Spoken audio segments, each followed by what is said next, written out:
அன்பு உள்ளங்களே, அனைவருக்கும் வணக்கம். சில நாட்களாக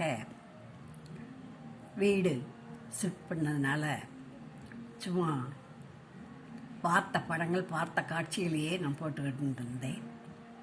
மறுபடியும் கொஞ்சம் புராணங்களை பார்க்கலாம்னு நினைக்கிறேன். அந்த மாதிரியில் இந்த ஸ்ரீமத் பாகவதத்தில் பார்க்கடல் கடைந்தது அப்படிங்கிற பகுதியில் எதில் விட்டுருந்தேன்? பார்க்கடல் கடைய அசுரர்களும் தேவர்களும் முயற்சி பண்ணாங்க.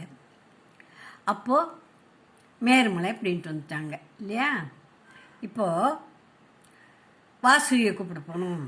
ஏதாவது தாம்பு கயிறால் கடைய முடியாது, பாம்பு கயிறால் தான் கடையணும் அப்படின்னு சொல்லிட்டாரு விஷ்ணு பகவான். அப்போ பாம்பை கூப்பிட போகணும். அதுக்காகத்தான் இந்த கருட பகவான் இருந்தால் எந்த பாம்பும் வராது. வருமா? கருடனை பார்த்தா பாம்புக்கு பயம். அதனால இந்த கருட பகவானை நீ பார்க்கடலுக்கு போ அப்படின்னு சொல்லிட்டாங்க. எதுக்காக போக சொன்னாங்கன்னு நான் கேட்டிருந்தேன் இல்லையா? எல்லாரும் ஊகிச்சிருப்பீங்க. அதனால அந்த பார்க்கடலுக்கு போக சொல்லிட்டாங்க அந்த கருட பகவானை. அவர் போயிட்டார். அப்புறமா போய் இந்த தேவர்கள் போய் நாகலோகத்தில் போய் ஒவ்வொரு பாம்பாக கூப்பிடுறாங்க. அங்கே தான் பெரிய பெரிய பாம்புகள்லாம் தேவர்களை வணங்கி பெரிய நல்லதொரு இதை வாங்கி அவர்கள் தெய்வத்தோட தெய்வமாக நாகலோகத்தில் நாகதேவதையாக இருக்கிறாங்க. அந்த நாகதேவதை நாகதேவதைகள் பல இருக்குது. அதில் ஒவ்வொன்றா கூப்பிட்டா வரல, நான் வரல அப்படின்னு சொல்லுது. ஏன் இப்படி சொல்கிறீங்க அப்படின்னு சொல்லி கேட்கும்போது, நான் அங்கே விஷ்ணு பகவான் இருக்கிறதா சொல்கிறீங்க, அங்கே கருட பகவான் வருவார், அதனால நாங்கள் வரலைன்னு சொல்கிறாங்க. சொன்ன உடனே இல்லை கருடனை நாங்கள் அனுப்பிட்டோம் வாசுகி, அதனால் நீங்கள் வாங்கன்னு கூப்பிட்றாங்க. இந்த வாசுகி சரின்னு சொல்லிடுச்சு. வாசுகிங்கிற பாம்பு சரி வாரேன்னு சொல்லிடுச்சு. அது வந்துச்சு. வந்தால் தலைப்பக்கத்தில் முதல்ல தேவர்கள் பிடிச்சாங்க, வால் பக்கத்தில் அசுரர்கள் பிடிச்சாங்க. இந்த அசுரர்கள் என்ன நினச்சாங்க, வால் பக்கத்தில் பிடிக்கிறது நமக்கு இழிவு, அதனால நம்ம தலைப்பக்கத்தில் பிடிப்போம்னு சொல்லி கூடி பேசி நாங்கள் தலைப்பக்கத்தில் பிடிச்சிக்கிறோம்னு சொல்கிறாங்க. இந்த தேவர்களுக்கு தெரியும் பார்க்கடலை கடையும் போது விஷமெல்லாம் வரும். நல்ல வேலை இவங்களா கேட்குறாங்க, இந்த அசுரர்களுக்கு அந்த பகுதியை கொடுத்துருவோன்னு சொல்லி தலைப்பகுதியை விட்டு கொடுத்த மாதிரி விட்டு கொடுத்துட்றாங்க. அந்த பகுதி தலைப்பகுதியை அசுரர்களை பிடிச்சிடுறாங்க, பால் பகுதியை தேவர்கள் பிடிச்சிருக்கிறாங்க. இழுத்து கடையிறாங்க. மற்ற சுற்றி அந்த மேருமலையை மத்தாக்கி பார்க்கடலை கடைகிறாங்க. எங்கே? இந்த திருக்கடையூருங்கிற தமிழ்நாட்டில் தாங்க. அதுக்கு தாங்க திருக்கடையூர்னு பேர். அங்கே தான் கடைஞ்சாங்க. கடையும் போது என்ன ஆச்சுன்னா, முதல்ல மத்து நிற்கலை, மணலுக்குள்ளே போய் பிடிச்சிக்கிடுச்சு. கடல் மணலுக்குள்ளே போய் பிடிச்சிக்கிடுச்சு. என்ன செய்யறது? தேவர்கள் விஷ்ணு பகவான்கிட்ட கேட்குறாங்க. அங்கே தானே இருக்காரு. கேட்ட உடனே அவர் சொல்கிறாரு, சரி நான் நிறுத்துறேன்னு சொல்லிட்டு தானே அங்கே நின்றுட்டு இன்னொரு அவதாரம் எடுத்து, ஆமை அவதாரம், அதுதான் முதல்ல எடுத்த அவதாரம். ஆமை அவதாரம் எடுத்து அந்த மத்துக்கு கீழே போய் நின்றுக்கிறாங்க. நின்று விட்டு மற்ற முதுகில் தாங்கி பார்க்கடலை கடைய சொல்கிறார். கடையிறாங்க. அங்கே அப்படி கடையும் போது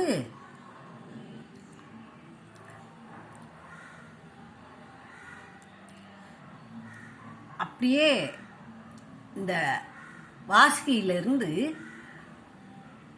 அந்த விஷக்காத்து வீசிச்சு. முதல்ல விஷக்காத்து வீசினா அசுரர்களும் மயங்குறாங்க, தேவர்களும் மயங்குறாங்க.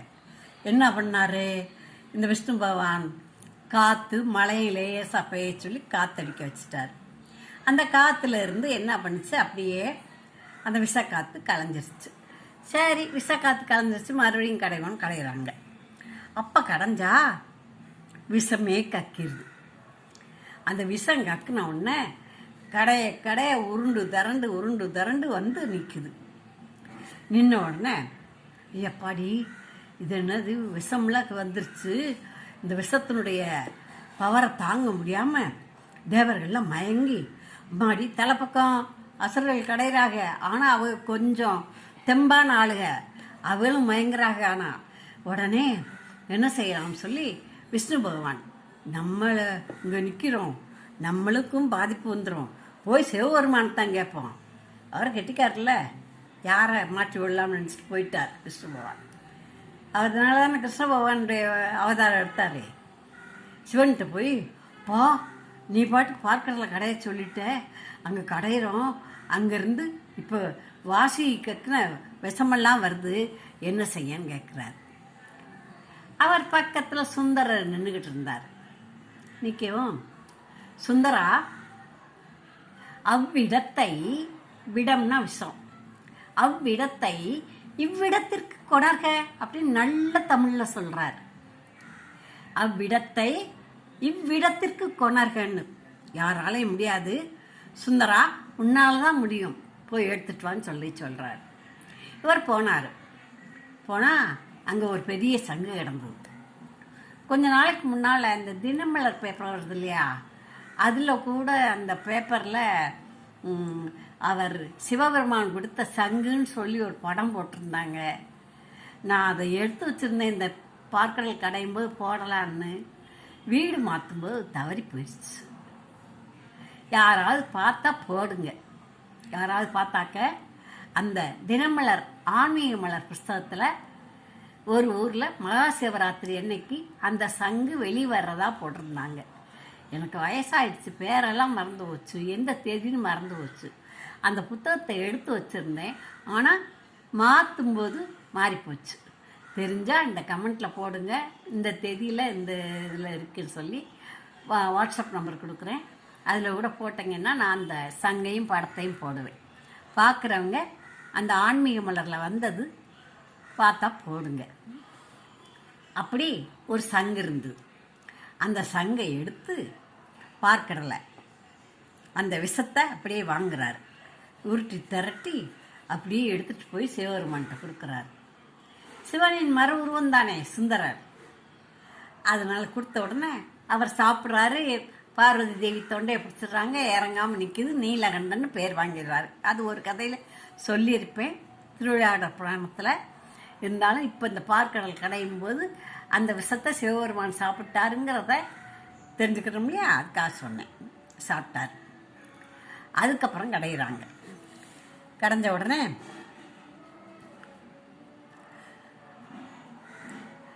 முதல்ல என்னென்ன வெளியே வந்தது சொல்லியிருக்கேன். காமதேனு வெளியே வந்தது, அதை சிவபெருமான் முனிவர்கள் எடுத்துக்கிட்டாங்க. ரெண்டாவது ஒரு வெள்ளை குதிரை வந்துச்சு, உச்சேஷ்னு பேர், அது அந்த குதிரையும் எடுத்துக்கிட்டாங்க. இப்படி ஒன்றுன்னா நான் சொல்லியிருக்கிறேன். அதே மாதிரி இப்போது அதிலிருந்து நிறைய பொருள்கள் வெளிவந்தது. கடைசியில் 9வது வந்தார் உத்தம புருஷராக. யாரு? தன்வந்திரிங்கிற வைத்தியத்துக்குரிய கடவுள் வந்தார். அவர்தான் அமிர்த கலசத்தை கையில் வைத்திருந்தார். அமிர்த கலசத்தை கையில் வைத்திருந்தார். அந்த கலசத்தை வாங்கினாங்க, எடுத்தாங்க.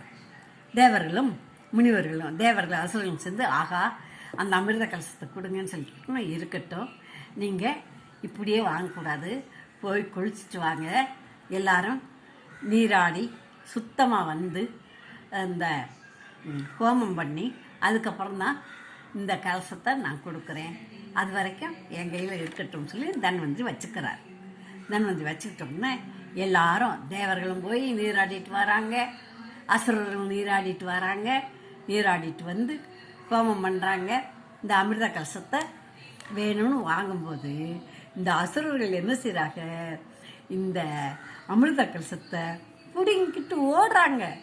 இவங்க நம்மளுக்கு கொடுப்பாங்களோ இல்லையோ, ஏமாத்தினாலும் ஏமாத்திடுவாங்க இந்த தேவர்கள், அதனால் நம்ம கொண்டு போயிடுவோம்னு சொல்லி தூக்கிட்டு ஓடுறாங்க. ஓடும்போது இந்த தேவர்கள் பின்னாலேயே விரட்டிட்டு போகிறாங்க. விரட்டிட்டு போனால் அவங்கள பிடிக்க முடியலை. என்ன செய்கிறது அப்படின்னு யோசிக்கிறாங்க.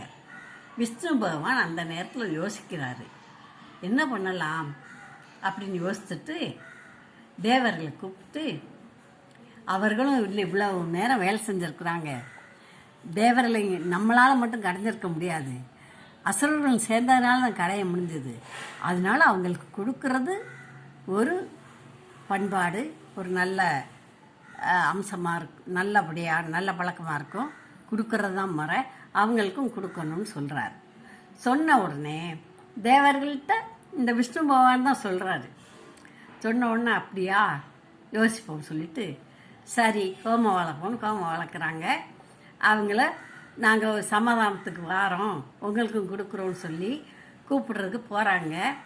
அந்த நேரத்தில் விஷ்ணு பகவான் சிந்திக்கிறாரு, நம்ம என்ன செஞ்சால் இந்த அசுரர்களை அழிக்கணும், இந்த அசுரர்களுக்கு கொடுக்காம தேவர்களுக்கு மட்டும் கொடுக்கலாம், என்ன செய்யலாம்னு சொல்லி யோசிக்கிறார். யோசித்து அப்புறம் என்ன செய்கிறான்னு சொல்லி தொடர்ந்து இன்னொரு பதிவில் பார்ப்போம். இது 2வது பதிவு. முதல் பதிவு ஒன்று போட்டிருக்கேன், ஸ்ரீமத் பாகவதம் சொல்லி, இது 2வது பதிவாக போட்டிருக்கிறேன். இதையும் பாருங்கள். தொடர்ந்து அதையும் பார்த்து இதையும் பார்த்தால்தான் உங்களுக்கு கதை புரியும். புரிந்து பாருங்கள். தொடர்ந்து இனி ஒரு மீதி கதையை அடுத்த பதிவிலேயே போடலாம் என்று இருக்கிறேன், போடுகிறேன், பாருங்கள். மதுரை விசாலாட்சி ஆட்சி என்று அந்த மொபைலில் டைப் செய்யுங்கள், பதிவுகள் வரும். தொடர்ந்து பாருங்கள். குழந்தைகளுக்கும் சொல்லுங்கள், நமது புராண கதைகளை குழந்தைகளுக்கும் சொல்லுங்கள். நமது இந்து மதத்தை பற்றிய பல அற்புதங்களை நாம் தெரிந்து கொள்ளலாம். நாம் தெரிந்து கொண்டு குழந்தைகளுக்கு சொல்லவும் இந்த யூடியூப் சேனலை பாருங்கள், பதிவிடுங்கள். நன்றி, வணக்கம்.